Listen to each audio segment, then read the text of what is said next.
मैं तुहानूं दस्सां भी ये एक तरीखी रोड है।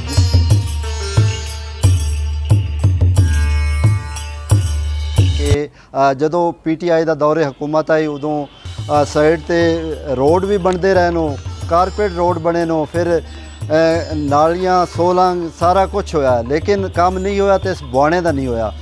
ये कि पंजाबी विलाग दे मैं तुसां सारियां भरावां नूं जी आयां नूं आखदा। मैं तुहाडा अपना मेज़बान चौधरी अख्तर उसमें रजौका ते मैं जिथे इस वक्त मौजूद हाँ ATHQ बुआना दा रोड है, जिथे कि एमरजेंसी भी गड्डियां आउंदियां ते होर भी गड्डियां गुजरदियां ते लोगों की रैश भी है। तो इस तो इलावा मैं तुहानूं दस्सां भी ये एक तरीखी रोड है, जिथे कि हर रोज़ सरकारी अफसर भी आउंदे नूं, गुजरदे नूं, हालत जार भी वेंदे नूं।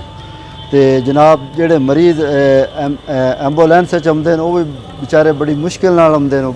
तो इस तो इलावा सरकारी गड्डियां का भी हर रोज़ इत्थों गुजर होंदा है। तो जनाब जड़ा सीवरेज का है वो भी कोई नहीं हाल, वो बाणे शहर की पूरी सीवरेज भी खराब है। तो उस क्योंकि हर रोज़ सरकारी गड्डियां गुजरदियां जेडे कि इत्थों लगदे न, वेंदे न रोड की की हालत जा रहे। तो उस तो इलावा जनाब 3 हुकूमत आईयां। पहली हुकूमत नून लीग की आई, उस दौरे च फिर जनाब PTI की आई, फिर नून लीग की।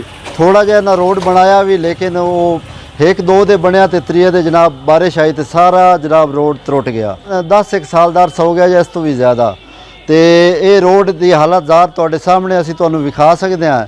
तो यह हुण जिहड़ी मौजूदा हुकूमत है ये नून लीग की है। तो 1-2 दिन पहले जनाब वज़ीर आला पंजाब मोहसिन नकवी भी इत्थे तशरीफ लैन, जेडे कि उन्हें हस्पताल का विजिट किया है। जनाब हालत जार रोड की वेखी है बई की हिसाब है। तो DC चनियोट भी आए रोज़ इत्थे अपना आउंदे नो, वेंदे की हालत जार है। तो असी आला अथॉरिटी नूं इल्तजा ही करसां कि इस रोड नूं फिल फौर बनाया जाए। रोड लाजमी बनवावें, साडी गुजारिश है लाजमी।